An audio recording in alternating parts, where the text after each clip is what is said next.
भावना के भूखे भोलेनाथ। एक गांव के बाहर छोटा सा शिव मंदिर था जिसमें एक वृद्ध पुजारी रहते थे। एक दिन एक गरीब माँ अपने छोटे से बालक को मंदिर के द्वार पर छोड़कर चली गई। बहुत खोजने पर भी पुजारी जी को बालक के परिवार का कुछ भी पता ना चला। जब गांव का कोई भी व्यक्ति उस बालक का लालन पालन करने को तैयार ना हुआ तो पुजारी जी ने भगवान शिव की इच्छा समझकर उसे अपने पास रख लिया और उसका नाम भोला रख दिया। गांव के श्रद्धालु भक्तों से जो कुछ प्राप्त होता उसी से भगवान शिव का, पुजारी जी का और बालक भोला का किसी तरह गुजारा चलता। यदि किसी दिन कम भी पड़ता तो पुजारी जी बालक और भगवान को भोग लगाकर स्वयं गंगा जल पीकर रह जाते। धीरे धीरे भोला बड़ा होने लगा और अब वह पुजारी जी के कामों में हाथ बटाने लगा। वृद्ध पुजारी जी के थके हारे हाथों को कुछ आराम मिलने लगा। इसीलिए उन्होंने भोला को मंदिर की सफाई, भगवान शिव की पूजा, उनको भोग लगाने और उनकी आरती करने की विधि अच्छी प्रकार समझा दी। अब वे स्वयं भगवान शिव के नाम जप और कीर्तन में समय व्यतीत करने लगे। एक दिन भगवान शिव के मंगलकारी नाम शिव का जप करते हुए उनके प्राण छूट गए। अब बालक भोला का इस संसार में भगवान शिव के सिवा और कोई सहारा ना रहा। उसने पुजारी जी की ये 3 बातें कभी नहीं भूली। नंबर 1, भगवान भोलेनाथ शिव शंकर को ताजी गरम रसोई का ही भोग लगाना। नंबर 2, भगवान को भोग लगाए बिना स्वयं कुछ भी नहीं खाना। नंबर 3, भगवान शिव पर विश्वास रखकर कभी भी किसी वस्तु का संग्रह ना करना, बासी भोजन का भी नहीं। यदि कोई भी भक्त पहले से बना हुआ या मिठाई मंदिर में दे जाता तो बालक भोला उसे गरीबों में बांट देता। वह ताजी रसोई बनाकर ही भगवान को भोग लगाता, उसके बाद ही स्वयं प्रसाद ग्रहण करता और यदि बचता तो उसे बांट देता। यदि रसोई बनाने को सामग्री ना होती तो भोले बाबा और भोला भगत दोनों गंगा जल पीकर ही रह जाते। एक बार बरसात का मौसम आया और 3-4 दिन तक मूसलाधार वर्षा होने से मंदिर में एक भी भक्त नहीं आया। भोला अपने भोले बाबा को गंगा जल का ही भोग लगाता और उसे पीकर ही रह जाता। भोले बाबा बालक की भक्ति और सहन शक्ति की परीक्षा लेते रहे, किंतु आखिर में अपने भक्त बालक को भूख से तड़पते देख उनसे रहा ना गया। वे सेठ के नौकर का रूप धर कर हाथ में भोजन की सामग्री की पोटली लेकर वर्षा में भीगते हुए मंदिर के द्वार पर जा पहुँचे।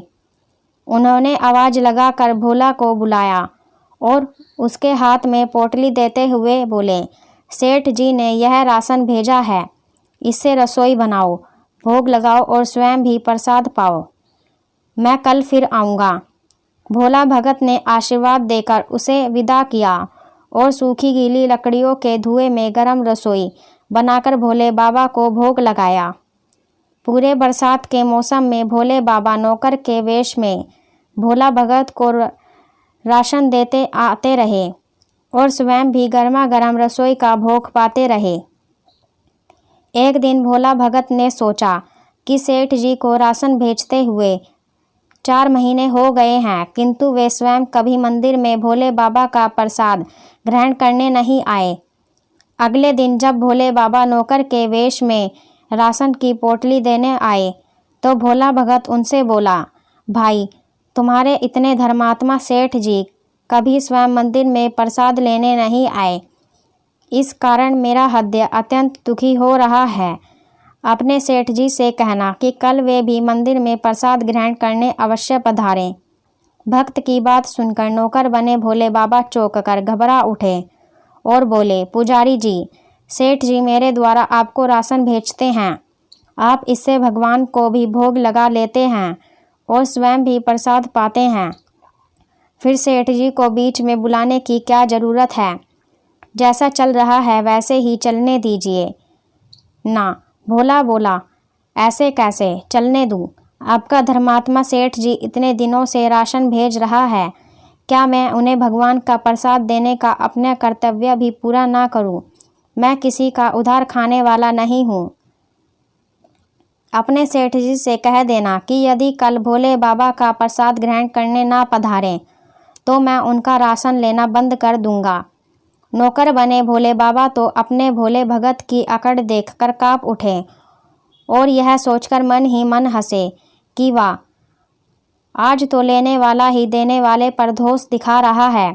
लेकिन सरल हृदय भक्त के मनोभाव पर रिझक्कर वे बोले, ठीक है पुजारी जी, कल सेठ जी मंदिर में प्रसाद ग्रहण करने जरूर पधारेंगे। दूसरे दिन बड़े सबरे से ही भोले बाबा नौकर के वेश में दूध और बहुत सारी भोजन सामग्री लेकर मंदिर पहुंच गए। भोला चौंकते हुए बोला, भाई आज इतना सारा राशन किस लिए ले आए? नौकर बने भोले बाबा बोले, पुजारी जी भूल गए क्या, आज आपने सेठ जी को प्रसाद लेने के लिए बुलाया है, इसीलिए आप छक्कर रसोई बनाइए और भोले बाबा को भोग लगाइए। यह तो बता दीजिए कि सेठ जी किस समय पधारेंगे। भोला ने प्रसन्न होकर उन्हें सेठ जी के आने का समय बता दिया और भोला भक्त की इच्छा पूर्ण करने के लिए भोले बाबा कैलाश पर सेठ का रूप धारण करने लगे। इधर अपने स्वामी को एक प्यारे भक्त के यहाँ जीमने जाने का समाचार सुनकर ममतामयी अन्नपूर्णा माँ पार्वती भी भला कैसे पीछे रहती। वे भी पति की आज्ञा लेकर सेठानी का रूप धारण करने में जुट गईं। भोले बाबा ने अपने गले से मुंडों की माला उतार दी, शरीर पर लगी भस्म, कमर पर पहना हुआ बाघांबर और बाहों और कानों में पहने सांपों के हार भी उतार कर रख दिए। उन्होंने एक मखमल का सुंदर कुर्ता धारण कर लिया, अपनी जटाएं सीधी कर गंगा और चंद्रमा को उसमें छिपा लिया और ऊपर से एक सुंदर रंग बिरंगी पगड़ी पहन ली। सदैव नंगे पैर विचरण करने वाले शिवजी ने आज अपने पैरों में रेशमी जूतियां धारण कर लीं। हाथ का त्रिशूल और डमरू भोले बाबा ने नंदी के हाथ में थमा दिया और अपने हाथ में एक सुंदर छड़ी लेकर पार्वती जी के तैयार होने की प्रतीक्षा करते हुए कैलाश पर चहलकदमी करने लगे। पार्वती जी घंटों से मेकअप करने में जुटी हुई थी। उन्होंने आज अपने पतिदेव के नगर में बनी सुंदर बनारसी साड़ी निकालकर पहनी, जिसका रंग सेठ बने शिवजी के कुर्ते से मैच कर रहा था। उन्होंने सोने चांदी हीरे के जगमगाते हुए आभूषण धारण कर लिए, पैरों में सुंदर सैंडल पहन ली, बगल में सुंदर सा पर्स दबा लिया और भोले बाबा के बार बार आवाज़ लगाने के बाद श्रृंगार कक्ष से बाहर निकलकर आई। जब पार्वती जी और शिवजी ने एक दूसरे को सेठ सेठानी के वेश में देखा तो वे चकित होकर एक दूसरे को निहारते ही रह गए। दोनों एक दूसरे को देखकर निहाल हुए जा रहे थे। इससे पहले उन्होंने कभी एक दूसरे को ऐसा सुंदर रूप में नहीं देखा था। जब भगवान गौरीशंकर सेठानी सेठ का रूप धरकर कैलाश से अपने भक्त के यहाँ दावत उड़ाने चले तो गणेश, कार्तिकेय, नंदी, ऋषि मुनि देवता भी उन्हें देखकर ठगे से रह गए। सेठ बने शिवजी अपने हाथ में ली हुई छड़ी को अदा से घुमाते हुए पृथ्वी पर टेकते हुए चल रहे थे और उनके पीछे पीछे बगल में पर्स दबाए अपनी सैंडल से टक टक और पायलों से छन छन की मधुर ध्वनि करती हुई माँ पार्वती सेठानी बनी चल रही थी।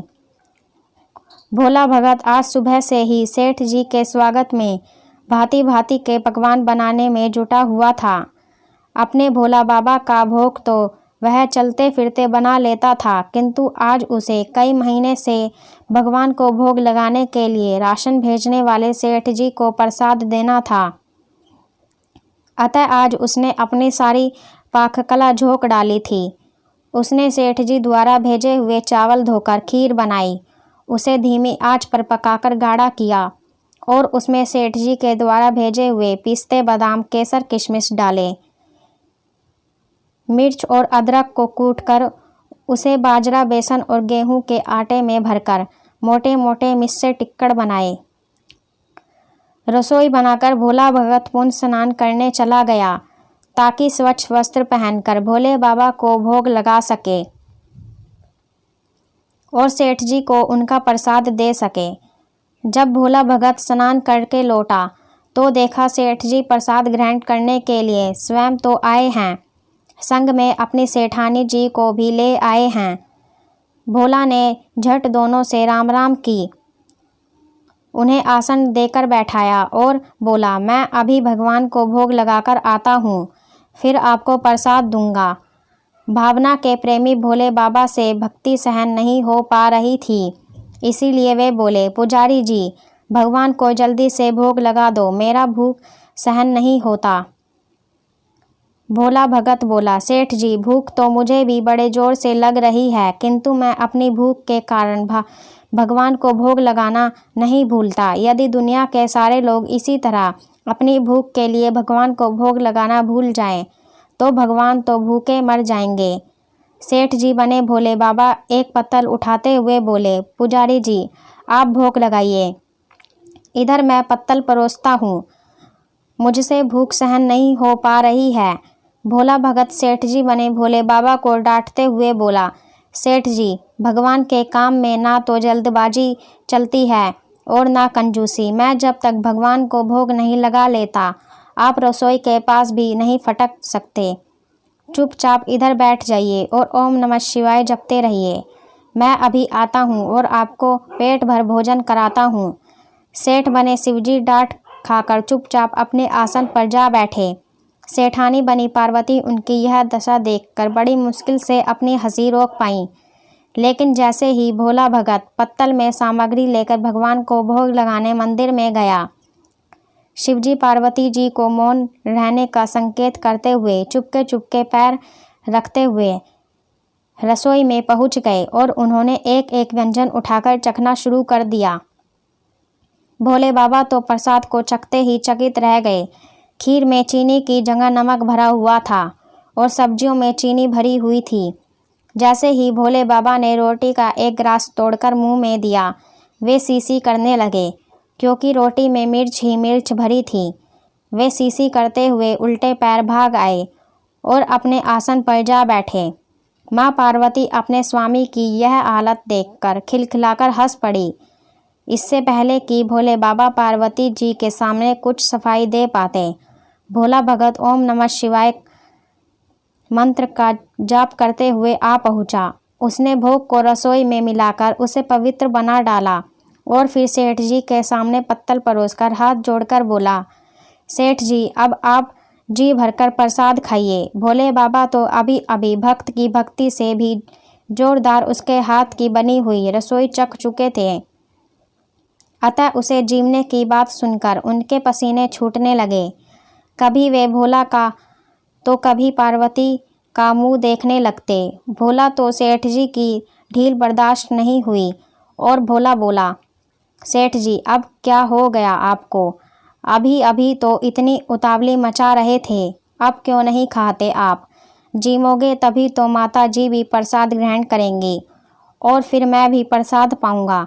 भोला की ललकार सुनकर भोले बाबा ने चुपचाप खीर का कुल्हड़ उठाया और सारी नमकीन खीर गटागट पी गए। कुल्हड़ खाली होने की देर थी कि भोला ने उसे झट से भर दिया। अपने प्रिय भक्त के हाथों परोसे हुए भोग में भगवान को आज दुगना स्वाद आने लगा। भोला परोसता गया और भोले बाबा पीते गए। जगमाता पार्वती भक्त और भगवान दोनों के प्रेम को देखकर मंत्रमुग्ध होती रहीं।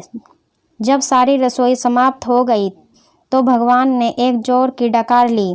भोला को होश आया और भोला बोला, वाह सेठ जी वाह, मैं ही बावला था जो इतनी थोड़ी सी रसोई बनाई। मुझे पता होता कि आपको प्रसाद ग्रहण करने का इतना शौक है तो और भी ज़्यादा रसोई बनाता। भोले बाबा अपने पेट पर हाथ फेरते हुए सेठानी बनी पार्वती जी की और मुस्कुराकर देखते हुए बोले, पुजारी जी मैं इतना रोज कहाँ खाता हूँ, किंतु आज प्रसाद इतना स्वादिष्ट बना था कि अपने परवश ही नहीं रहा और खाता ही चला गया। किंतु तभी बोला भक्त रुआसा होकर बोला, सेठ जी वह तो आपने ठीक किया, लेकिन माताजी तो भूखी ही रह गईं। ममतामयी पार्वती माँ से बोला, रुआसा मुँह देखा नहीं गया उन्होंने बची हुई खीर की 4 बूंदें अपने कंठ में टपका लीं।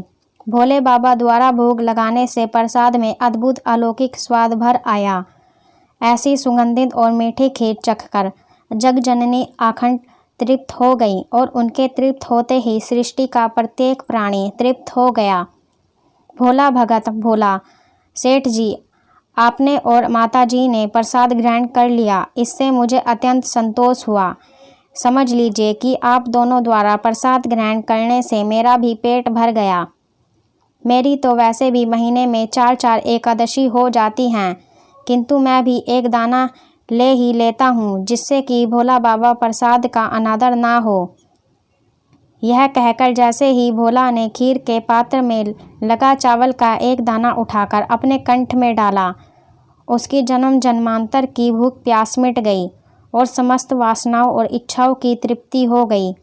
उसके ज्ञान के नेत्र खुल गए और उसने देखा कि उसके सम्मुख त्रिलोकीनाथ भगवान शंकर और जगजननी माँ पार्वती आशीर्वाद की मुद्रा में मुस्कुराते हुए खड़े हैं। भोला दौड़कर उनके चरणों में लौटता गया और उन्हीं में समा गया।